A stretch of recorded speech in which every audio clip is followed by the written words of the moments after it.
Well, hello. We'll get started this morning. Thank you everyone for joining us again for what is our fifth in the series of employment law COVID-19 webinars. I was just checking I wasn't on mute there, but thankfully I'm not. The key update from last week is that for those of you that joined us last week, you'll know that Jen was waiting anxiously for her Hello Fresh delivery, so that did come after the session. I've also been reliably informed that she has received a delivery of 6 bottles of rosé yesterday. Sadly, I received a fish filter and a battery recharger for an Xbox, so I think I'd rather be in Jen's house just now than in my own. Hey Jen, have you drunk any of that wine yet, or? I mean, quite a bit. It is the last seminar of the series, so I just thought we could all just relax and freestyle. Well, as long as you've not been drinking it this morning, that's fine. Yeah. Thankfully, we have had an update from the government on the job retention scheme as at Thursday evening, which within the employment team, I have to say we were quite gutted. We had a drinks session together at about 4:45 on Thursday to celebrate the fact that we were continuing the theme, Morag. You were trying to think, can I call it something else? No, we were drinking as usual. To try and we were welcoming in the long weekend, so you can imagine there was a fair amount of frustration when shortly after that an update to the job retention scheme was issued again. It seems to the timing of these updates seems to be deliberately designed to upset Jen and I think. But so we have had that update. So the purpose of the session today, similar to the structure and the ones that we've done before, Jen is going to talk through the key points that arise as a result of the updated guidance issued on, I think it was Friday morning really. There's still some outstanding questions. The key one, of course, being holiday and furlough, and the fact that that's not been covered in the updated guidance just seems like a massive omission, but we'll pick that up. We've also had some questions sent in advance, so we'll pick those up as well, chat through those, and as normal, if there's other questions that come up throughout the session, we'll try and answer as many of those as we possibly can. Again, I do have to say, as always, that all we can do is give general advice on these sessions. We can't give individual advice, but we'll try and answer your questions as much as we possibly can. We thought today as well, we're starting to see a theme, as we anticipated, where we're now being asked questions where obviously clients are starting to think about preparing for what the next phase looks like. So when furlough comes to an end for whatever reason, what does that look like for you in terms of the options for bringing people back to work? And also, might you still have to look at potential redundancies, etc. So we thought we'd just do a short section on looking to the future, so that for those of you that are starting to plan that, what are the various options that are perhaps open to you?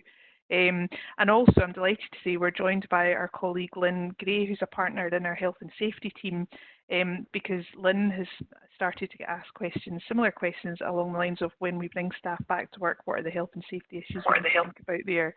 So we thought it would be helpful to have Lynne talk through some of those issues with you. So that's the structure for today's session. I'm going to hand over to Jen to pick up on the updated guidance, and then we'll take it from there. All right, on you go, Jen. Okay. And no swearing, Jen. I know. Those of you that were on the session before, we invited you'll know that Lynne. Jen has a bit of an issue. Yeah, I've got a number of issues clearly, but yeah, swearing I'll keep to a minimum. And also we invited Lynne just so that you actually had a professional on the webinar today, excluding Morag and I. So yeah, you'll be pleased to hear my update is probably more brief this week than it has been in previous weeks, but a couple of really important clarifications that came out, as Morag said, on, I think it was Friday morning. So just one technical point, but obviously has quite significant kind of practical importance. The scheme will only cover employer NICs and pension contributions, and on the pension contributions it's up to the minimum auto-enrolment employer pension contribution on subsidised pay. So it's on the furlough pay that the the funding from the scheme will be covered for NICs and pension contributions, so that when you're putting in your claims for those kind of top-up payments, I guess we would call them, that you have to base it on the subsidised furlough pay, not the contributions above that level. On individuals who are working under visas, then the clarification that came through on Friday was that grants under the scheme are not counted as access to public funds for the purposes of any visa conditions. So you're allowed to furlough employees on all categories of visa, so that's helpful. This question of the strict condition about doing any work at all for your employer has been emphasised and clarified to some extent to say you can't do any work for your employer or any linked or associated organisation. So that would cover a situation where you had an individual who was employed by perhaps a parent company, and then there was maybe a question asked about, well, they're not doing any work for their employer, but can we get them to do some work for a group company? And the answer is no. There's obviously information in the guidance about employees being able to do second jobs or volunteering whilst on furlough, as long as that's all in line with public health guidance, but they're very clear that there should be no work done whatsoever for the employer or its associated companies during the furlough period. I do think, and I don't think we've had any questions on it this week, but I do think that there will be some kind of practical issues that arise from the no work rule and questions about what counts as work and what doesn't, because I think employers are extremely mindful that they don't want to jeopardise the claims, so they want to make sure that they're complying with that condition, that there's no work done. But equally, there may be some communications that need to take place, and in fact, I do think there has been a question which Morag will cover on consultation and whether that would potentially have an impact on the no work rules. So that's something that I'm sure a number of you are kind of having to deal with on a day-to-day practical level.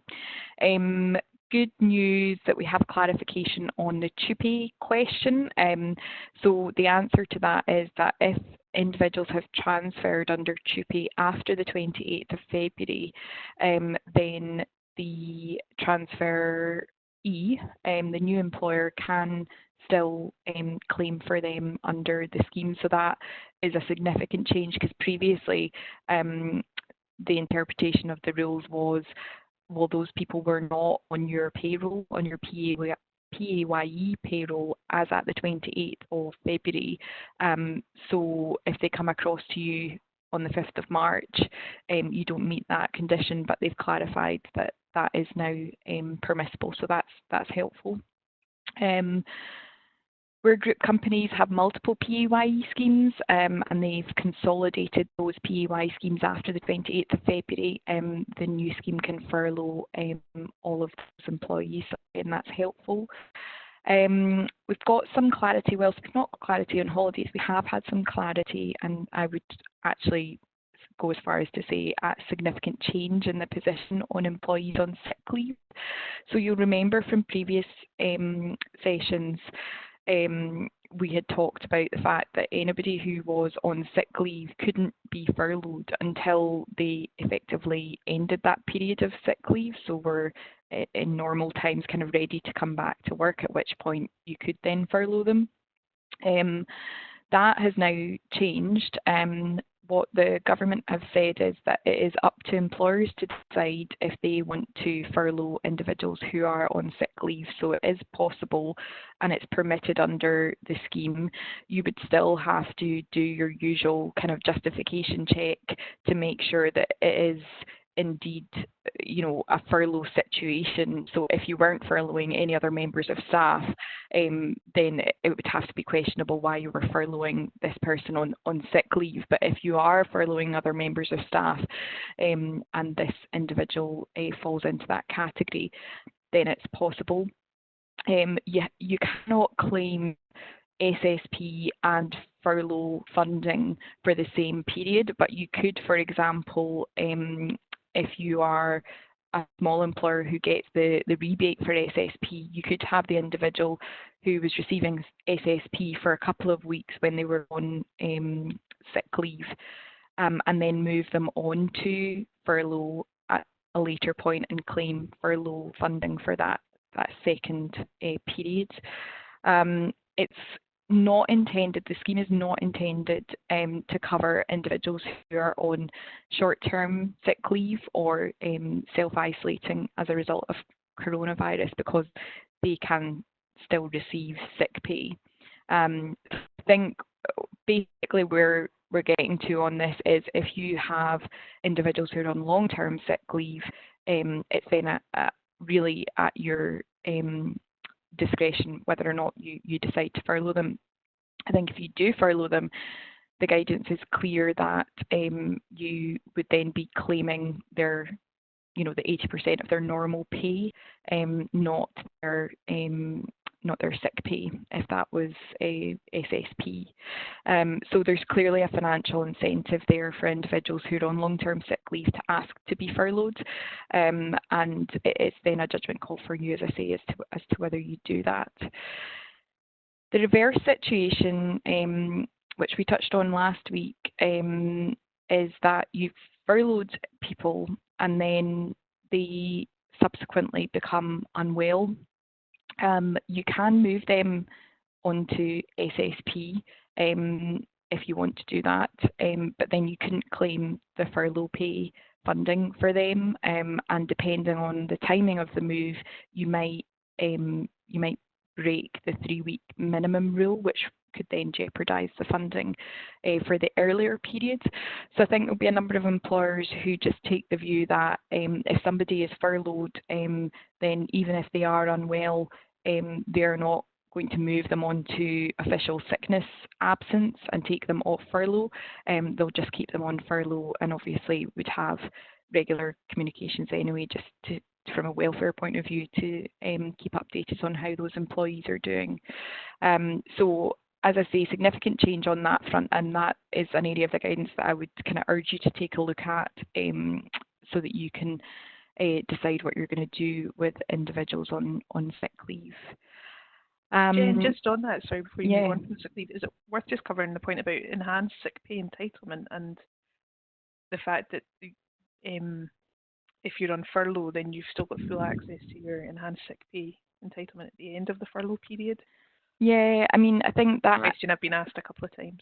Yeah, that has to be the kind of logical extension of it, doesn't it? So effectively, if you are choosing as an employer to say that you're not moving that person onto sickness absence, which would then open the gateway to either SSP or your own enhanced policy, if you're keeping them on furlough leave and you're claiming furlough funding for their pay, then they are not running down, technically they're not running down their enhanced or any enhanced sick pay entitlement that you offer. So you may then find that there's perhaps an unintended consequence that that person has been off sick for, let's just say for argument's sake, a 6-week period of furlough, and you have been facilitating the funding of quite a significant payment, so 80% or up to the 2.5k for those individuals, and then at the end of that period they remain unwell and then have the benefit of the enhanced entitlement for however long is left. So there's, I guess, some consideration needs to be given as to whether some employers want to look at what they're doing on their enhanced sick pay policy and the interplay between that and furlough. Any changes that you make to enhanced sick pay policies, I think they're sometimes the most heated type of changes to T's and C's. People understandably are very protective of their rights to enhanced sickness pay, and so you'd really need to think carefully about whether or not you were going to try and negotiate or implement changes to that as a result of them getting the benefit under the furlough scheme. I have to say, this change, I understand there had been a push from the government, a push from employers to get clarification on this. This is the one sort of change in scope that I can't quite, just doesn't sit very easily with me in terms of the spirit of the scheme, because these individuals, their ability to work has not been impacted by COVID, because they are, they have been off sick and they are on long-term sick leave as a result of an ill health condition. So to me, it doesn't seem to align with, let's take, for example, the shielding individuals. They are very clearly being told by the government, you cannot or you should not go to work. So you can see why the protection is being extended to them, because that's a COVID-related reason that's stopping them being able to go in to do their work. But somebody who's on long-term sick leave was going to be on long-term sick leave whether the COVID crisis happened or not. So the fact that they then get furloughed when they wouldn't be at work anyway, I think, it just kind of blows my mind a little bit. But that is the change that's been made. I think Morag's going to talk about, I guess, some commentary that we're seeing around the question of whether employees asking you to furlough them and your response to that could play into the implied term of trust and confidence. And I think there's a growing opinion, without wanting to kind of steal your chat on this, Morag, but there's a growing opinion that where you can facilitate furlough and where it's permitted under the scheme, then you need to have a think about what impact a refusal to do that might have on trust and confidence, because it's clearly going to be on employees' minds that, look, the scheme says you can do this for me, it's not actually going to cost you anything, you're effectively just facilitating a state benefit for me, why won't you do it? So that's something that I think employers need to think about, even although the guidance says it's up to you and it's at your discretion. The normal employment law principles apply. I think you maybe have just stolen my thunder on that. Sorry, I just felt quite inspired on that. I've just stolen your chat. You have. But I was going to say, do you want to pick up that question just because it's relevant to sick pay and furlough that's just coming in? I'm conscious there are other ones as well, and we'll come back to those. Yeah. But this one here about if someone was on long-term sick pre-COVID-19 and furlough and they've run out of SSP, can they now be furloughed? I think that then is linking into the unpaid leave category. Mm-hmm. Yeah. So people that started unpaid leave on or before the 28th of February and are continuing on that unpaid leave at the moment, you can't claim for them under the scheme. But if their ill health improves and they were saying, actually, that period of ill health absence is coming to an end, I'm now better and ready to work, then you could furlough them. But it's an interesting point, because that is a less advantageous position for those individuals, because they're caught by the rule that says if their unpaid leave started on or before the 28th of February, then they can't be claimed for. So yeah, it's perhaps not something that the government have thought through. So that's the update. Just on a practical point, we have been told, and I'm sure you'll all have seen the Chancellor's announcement yesterday at the press conference, that the online portal will be opened on Monday.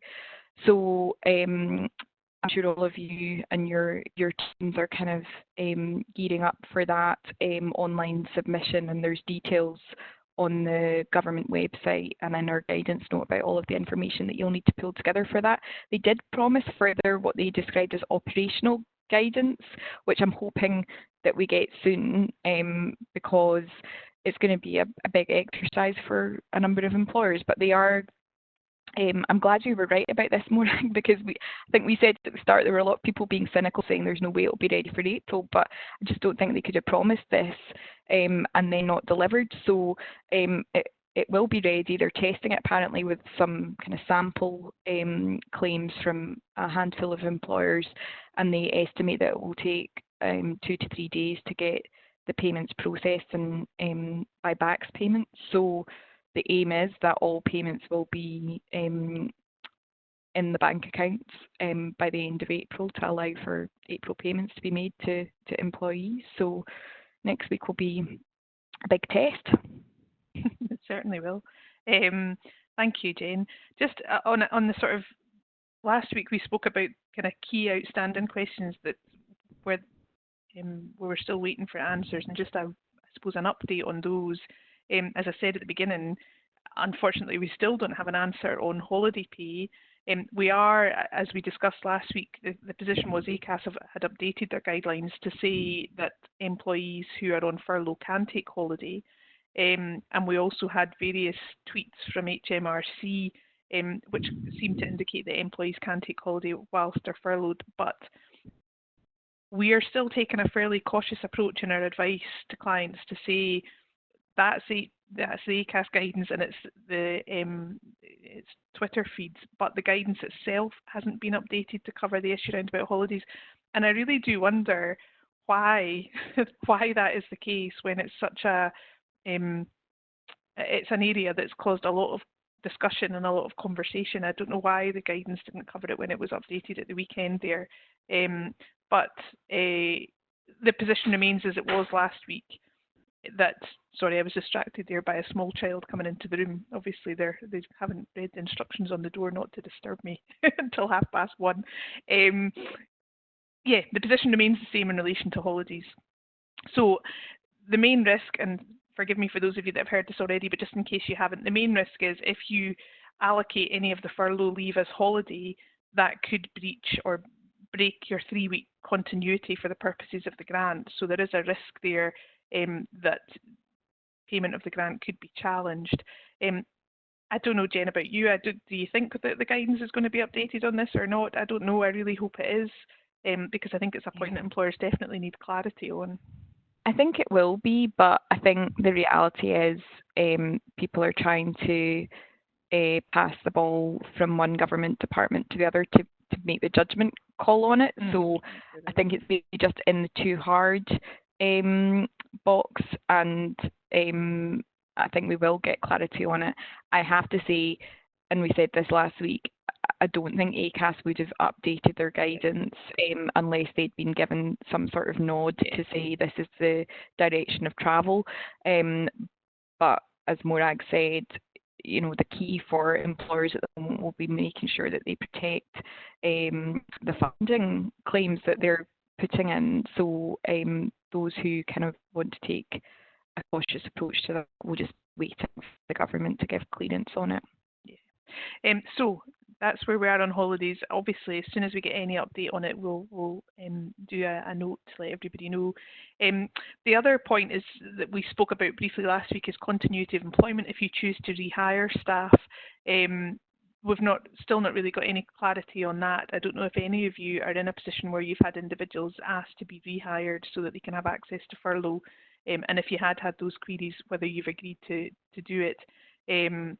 There is still this question of whether the continuity of employment would be preserved then if you took staff back on, but I'll not labour that point. But if anybody's in that category and wants to speak to us further about it, you can let us know. So I think they're the main outstanding points based on the ones we discussed last week. As Jen said, the other point I just wanted to cover was this issue of breach of trust and confidence. It's been raised specifically in the context of fixed term contracts or 0 hours contracts, and there's some commentary that suggests that if you have people that are on 0 hours contracts, you obviously have two options in relation to furlough. One is that you furlough those individuals and you work out their 80% based on their average earnings over the last 12 months or the same month last year, whichever is higher.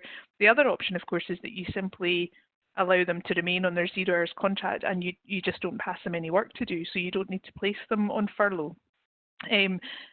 But there has been some commentary this week around about, well, is that a breach of trust and confidence? Just as Jen said, if the employee is saying to you, I would like to be placed on furlough because for me the alternative is you just don't give me any hours and I don't get any pay, whereas if I'm on furlough I get 80% of my average pay. Is it a breach of trust and confidence as an employer if you say, well, no, we're not going to put you on furlough? And the way the whole scheme was set up initially was this is, it was very much within the employer's gift to decide whether you furlough staff or not. But this kind of noise is increasing a bit to suggest that actually in situations where you've got an employee who's asking you to be furloughed because of their own personal circumstances, if you refuse to do that and you can't really give any good reasons why you've refused to do that, potentially it could be a breach of trust and confidence. Now, is it an academic argument? Arguably it is at this point, because does that mean the individual is going to resign and claim constructive unfair dismissal? That would obviously be their option. But as I say, the commentary has mainly been in the context of fixed term or 0 hours contracts. But I do wonder if it could extend to, for example, if you've got individuals who are saying, well, I understand furlough now can extend to people with caring responsibilities. I've got caring responsibilities. I'm being impacted by COVID-19.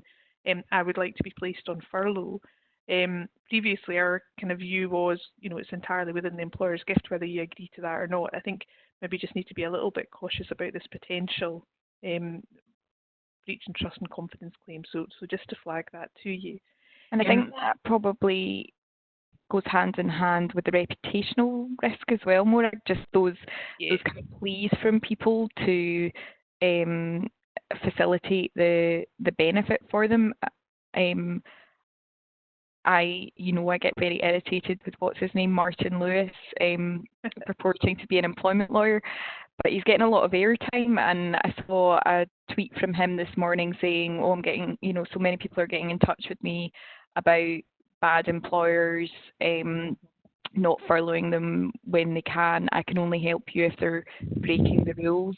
Some of them are following the rules, but they're doing it because they don't care or because they're vindictive," which is quite an inflammatory thing to say, actually, when I'm sure there are a lot of employers who have made the decision not to furlough for completely legitimate reasons. But I think we will probably see some of these stories being played out, and they'll be attractive to the media, won't they, to say, the government put this in place to give people protection and help them through this difficult time, and look at this big bad employer who's not actually doing it, which, as I say, could be for a totally lawful and legitimate reason. But I think the reputational side of things is something that really needs to be carefully considered. Yeah, I think that's right. In terms of some of the questions that we got in advance, there was a theme roundabout to what extent can we, I suppose, have contact with employees that we've placed on furlough. What would fall into the category of work and what wouldn't? So of course you'll know there's a very strict condition that for an employee to be properly placed on furlough, they have to carry out no work whatsoever. And you may have seen as well last week there was an announcement where the government have set up a helpline or a whistleblowing line effectively, so that if staff feel that their employer is abusing that in any way and they've been placed on furlough but they're also being asked to do work, staff are being encouraged to phone the helpline and to report that. So I'm not for 1 minute suggesting that anybody in this call would take that approach, but just to flag that there's that hotline there. And it kind of comes into this question of, well, what can you and can't you do in relation to an employee while they're placed on furlough? And we've been asked it in various categories. One is, if we had an ongoing disciplinary process, can we carry on with our disciplinary process whilst the employee is on furlough? Another, which I've seen has come in on the comments this afternoon, is, can we do consultation in relation to change in terms and conditions whilst an employee is on furlough? I see another question as well is it work if an employee is passing invoices on to the finance director? And I suppose where it's been asked most commonly is, can we do redundancy consultation whilst an individual is placed on furlough? The other way in which I've been asked it as well is, can we carry on with our normal PDR process if an employee is placed on furlough? And that's obviously particularly relevant if future salary awards or bonus payments, etc., are reliant on you completing your yearly PDR. I think well, let's take the one about the invoices first. I think that's fine as long as the employee is simply passing on something that's come to them, but they're not actually doing any work. I think that's okay. Also, although what I would say is it depends on how those invoices come in. If they're coming into an email address, I would be encouraging the individual to ensure that they've got an out of office so that they're then forwarded on to somebody else. If they're coming in by post, then fair enough, there's not much you can do about that. But I think what you have to try and do is show that you're putting as much in place as you can to ensure that the individual isn't having to be involved in any work at all. On the disciplinary process, my view is you can continue to deal with disciplinary process whilst an employee is on furlough. We had a discussion about this as a group of partners this morning because I just wanted to check if other people were giving the same advice as me. And I think the view was, yes, you can carry on with the disciplinary process. I think if you're starting to get into a situation where the disciplinary process would involve extensive investigations or meetings, etc., then you might have to take a look at that. I think it'll be in some ways it'll be a question of scale, but on the face of it, I think disciplinaries are fine. PDRs, I think you're starting to get more into the category of work and away from a sort of management or a consultation type conversation.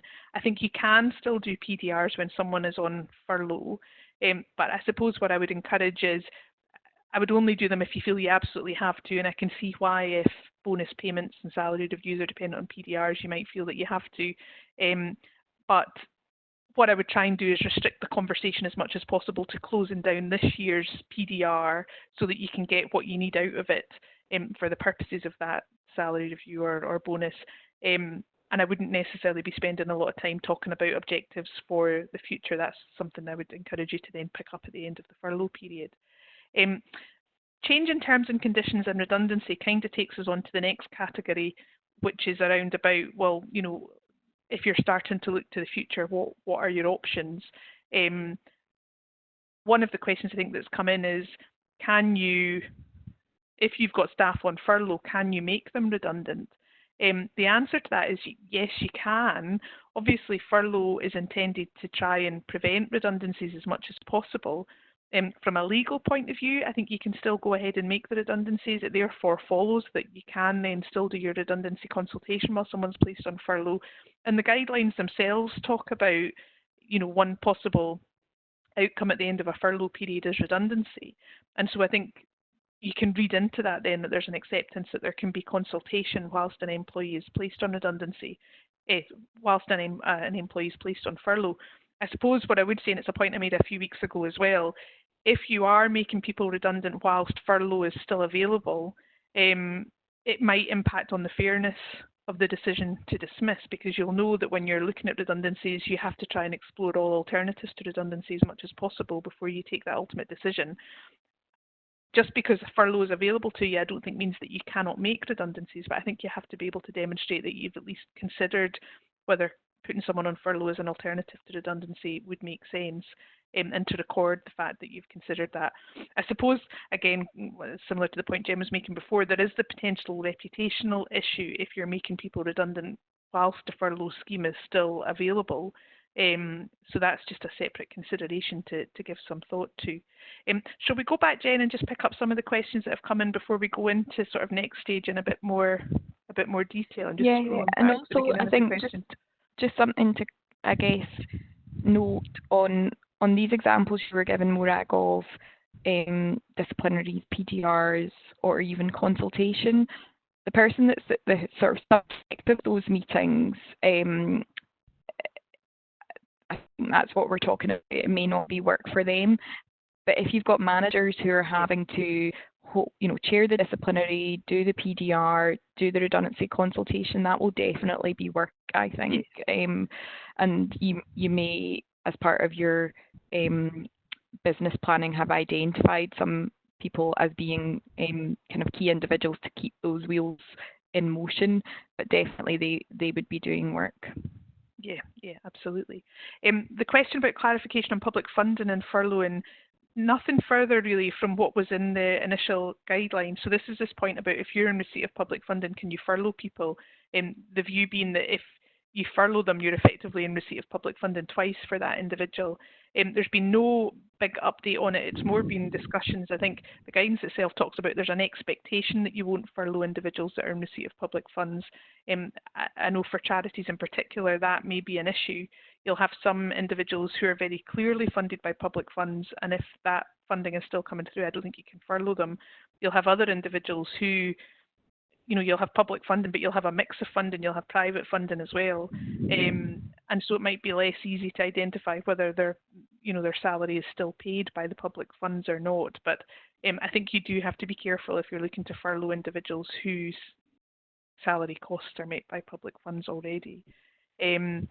If someone is furloughed and passing on invoices, we've covered that one, that's fine. Jen, do you want to pick up the next one just because it seems too much like maths for me? Yeah, we have 4 weeks furlough. 4 weeks furlough in one pay period and 2 weeks in the next. How do we manage that? So that comes down to whether or not it's a continuous period of furlough. So if what we're talking about there is that person has been on furlough for 6 weeks, I think that's just an administrative point, isn't it? That when you're going to do your first submission, it will be covering a 4-week period, and then in the second submission, it will be covering a 2-week period.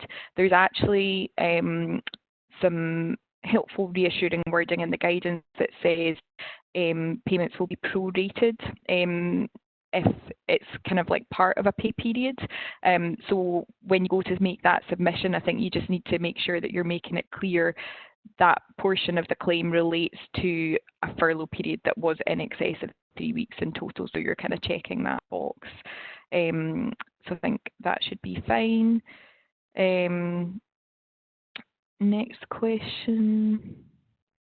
Can furlough be used? Sorry, on you go, Morag. No, I was just going to say yes. It's a question: can furlough be used if there's a possibility that someone may not return to work? Yes, it can. It's fine to use furlough in that situation.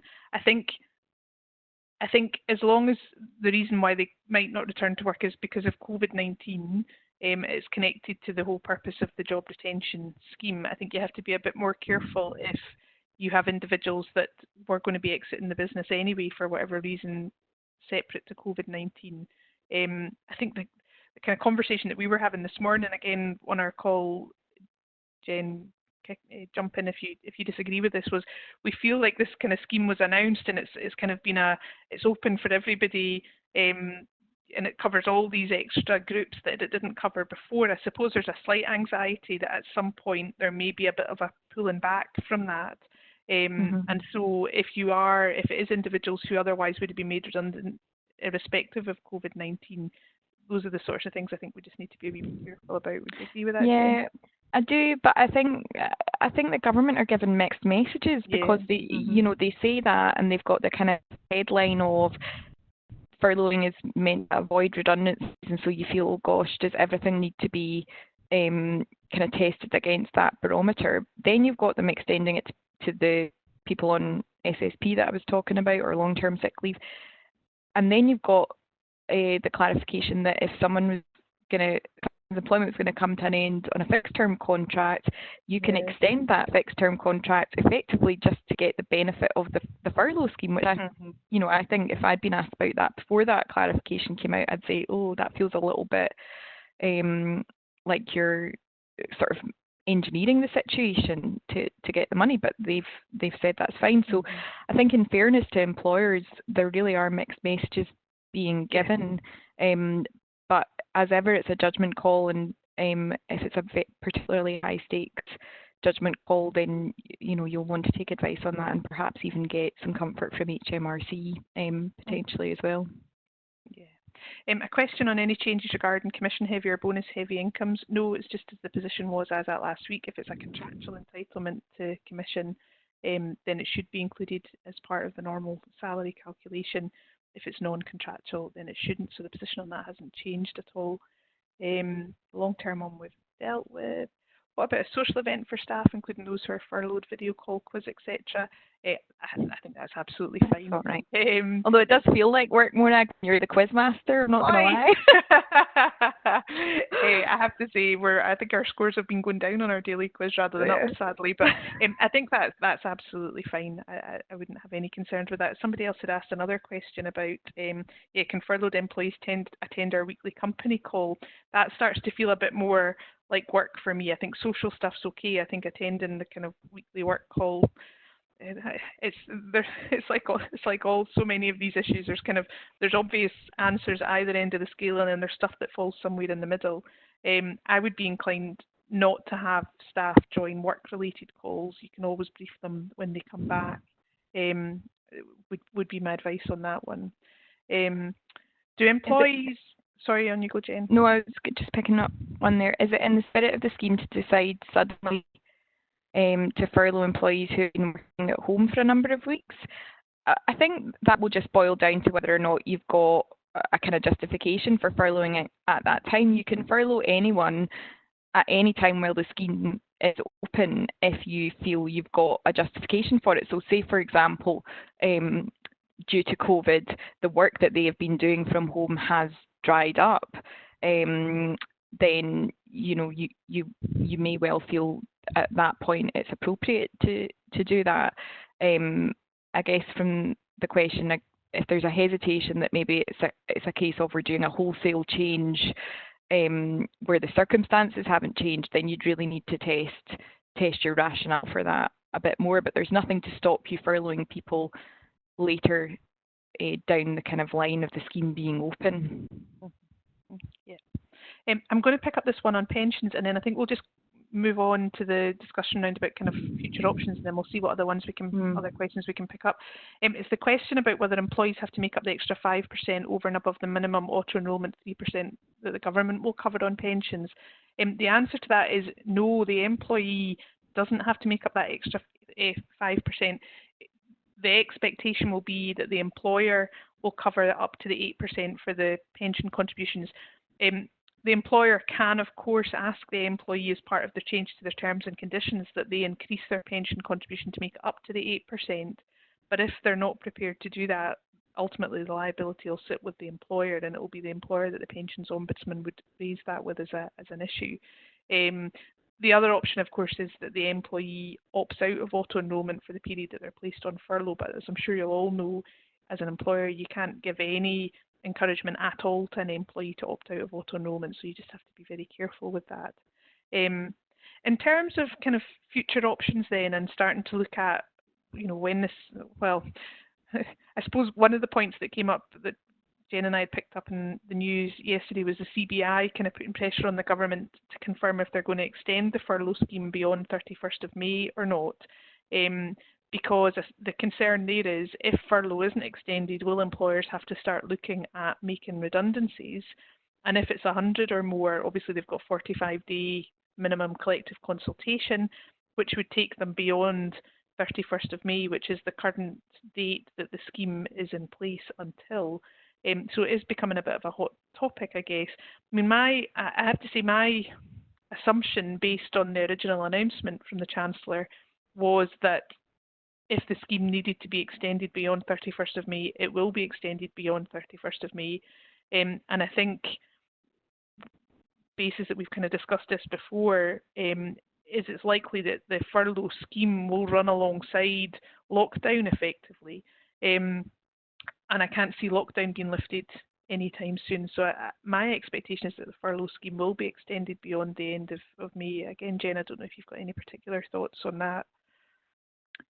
I just think it's too difficult to say really until, I mean, everything's so interlinked, isn't it? So really what we need is for the experts to feel confident from the data and the statistics on hospital admissions, rates of infection, to feel confident enough to then have a conversation about an exit strategy and a lifting of the lockdown, and what that means. Will it be certain businesses being allowed to open up, or will it be more to do with lifting the restrictions that are placed on us on a personal level first, with business opening coming later down the line? I agree. It would be counterintuitive for the government to say we are keeping lockdown measures in place that are clearly going to prevent businesses from operating, but stopping the scheme at the end of May. It has to go hand in hand. And also, even even if lockdown restrictions are lifted and businesses can start to gradually build up, there may still be some people, and this links into Lynne's piece, who are shielding or for health and safety reasons, based on their personal circumstances, may still be eligible for furlough because they cannot do their work from home or come into work. So I think it's going to be at least a month before we've got clarity on that. I think that's right. And I suppose the kind of options that various clients have started discussing with us in terms of, well, the next phase, obviously there's the risk that, you know, you get to the end of the furlough period and businesses still have to look at making redundancies. And so that is one potential outcome. I'm sure most of you on the call will be very familiar then with the process that would be involved if you are looking at making redundancies. If it's over 100 individuals within a period of 90 days, you're going to have to do your collective consultation for 45 days plus your individual consultation. Submit your HR1 form at the beginning of the collective consultation process and get your employee representatives in place. If it's 20 or more employees but under 100, you've got that obligation to do your collective consultation for 30 days. So it's something to start thinking about in terms of planning. The unions have been quite vocal about the fact that they will hold employers to account in terms of complying with their collective consultation obligations. So I think it's something that you have to be very careful about. Obviously, if you fail to do collective consultation, there's the risk of the protective award of up to 13 weeks' salary per employee, so it can be quite a significant amount of money. So it's starting to plan that. If that looks like it's an option that you may have to look at, starting to work out your project plan and working dates backwards in terms of building in your collective consultation process. The other option that a number of clients have spoken to us about is taking people back on a phased basis. And that is absolutely allowed in terms of the furlough scheme. You know, you can have, you can furlough all of your staff or you can furlough some of your staff. So it may be that you start looking at bringing staff back on that phased return basis where you keep some on furlough and you have some return. That's absolutely fine. Another conversation or another area that's kind of been brought up increasingly is looking at, well, if we have to bring staff back or if the furlough scheme ends, we want to bring staff back, but we can't bring them back on the terms and conditions that they were on prior to this. Initially, we may have to look at a change of terms and conditions as part of the return to work. That's absolutely fine too. You just have to do it in the normal way, which is consult with your staff on potential changes to terms and conditions, try to get the agreement to that. If you get to a position where you can't reach agreement, you do have the option of termination of employment and offering to re-engage on the new contract. You've obviously got the risk then of an unfair dismissal claim for any staff that have got over 2 years service, but potentially you'd be able to rely on some other substantial reason as your fair reason for dismissal, but you'd have to show that you'd followed through a fair consultation process. And again, just to be aware, if you're looking at changing terms and conditions but not making redundancies, if you have 20 or more staff who are saying to you, we're not prepared to accept that change to our terms and conditions, if you want to force it through, then again, you're into collective consultation there. So you just have to be very aware of your obligations in terms of collective consultation in that situation. We've also had clients speak to us about bringing people back to work, but perhaps on a 0 hours contract or reducing hours for the return. So that's very similar to the change in terms and conditions process. So again, you just have to ensure that you're following your legal obligations there. Any others, Jen, that you've discussed so far? Or? No, I think it's more about a kind of, I guess, it's a planning stage now, which I'm sure all of you will be involved in, and looking at the various different kind of scenarios that might play out and what the workforce underpinning that might look like, and then any conversations you need to start having. So no, I think that's everything. I think the only other thing that's been discussed is looking at whether you ask staff to use some of their holidays as part of that phased return to work. So, if you are looking to bring staff back gradually, if you're taking them off furlough, you could of course ask them to use some of their holiday entitlement as part of that return to work. And you'll have heard us say before that you can ask employees or require employees to take their holiday as long as you give them double the notice of the length of holiday. So if it's 1 week, as long as you give them 2 weeks notice of that. So that's another option to give some thought to. Just a couple of questions before I hand over to Lynne, if that's okay. We've had some come through through the kind of private chat as well. Somebody's asked, can we explain how rotational furlough works? Does a separate furlough letter need to be given to employees for each 3-week block?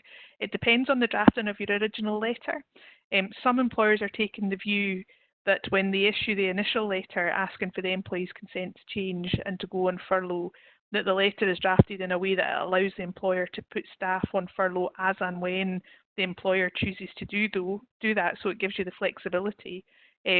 Other employers are taking the view of what we'll do is we'll issue a letter and we'll get consent each time we ask employees to go on furlough. So you could do it either way. The key issue is being able to demonstrate that you've got the employee's consent to be placed on furlough whenever you place them on furlough, but you can cover that off in different ways.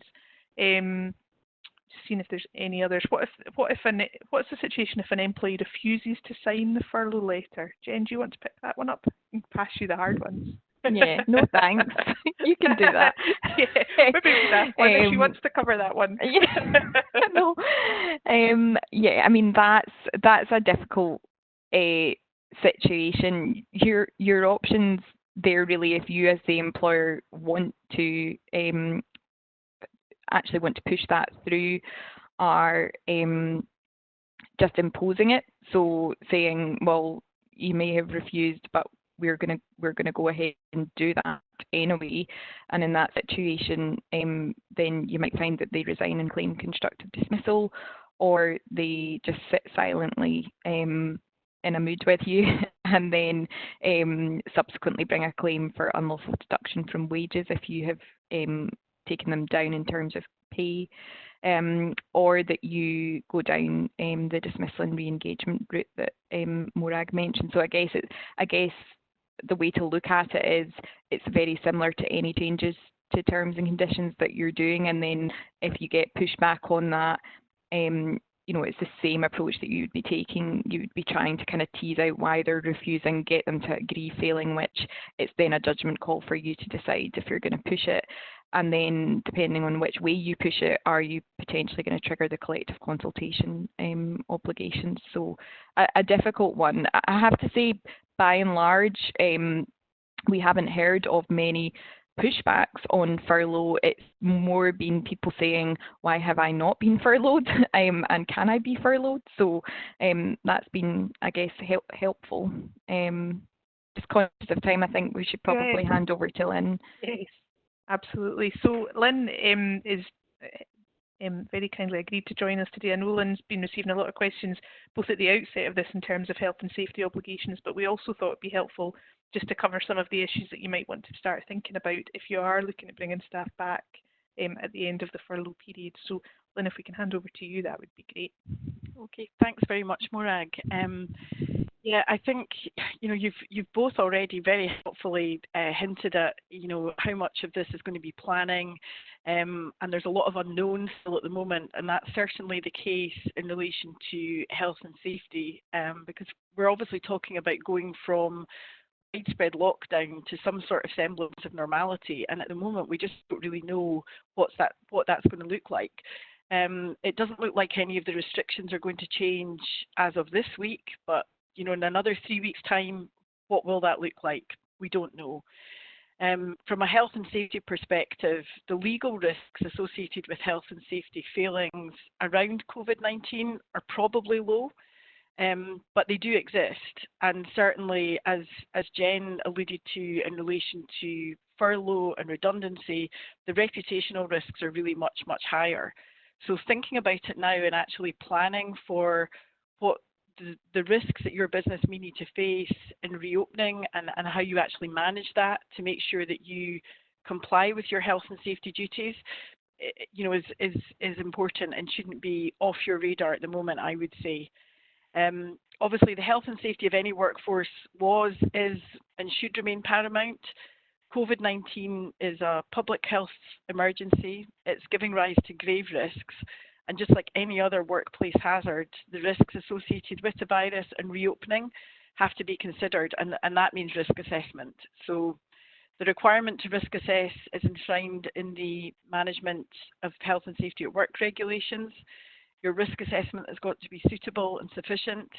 but it really needs to be comprehensive in relation to COVID-19. It's likely to involve an objective risk assessment for the business. It may require site-specific business risk assessments where your business is spread over various sites and different work is done in different sites. It may require task-specific risk assessments for any individual tasks that have to be carried out at work, and you may have to carry out specific risk assessments for individuals. As Jen mentioned, vulnerable individuals and those who may require shielding. If you're anticipating involving them as part of a workforce on return to work, then you may need to carry out a review of any risk assessment that has already been done and put in place further mitigating measures. Because essentially, your risk assessment process has to address the primary health risks associated with COVID-19, but it also has to extend to managing and mitigating any safety risks that you might create by the arrangements that you put in place. So you have to, there's lots of things that will have to be included, and you'll have to look at what the current guidance is at that time. So, you know, it's changing so much.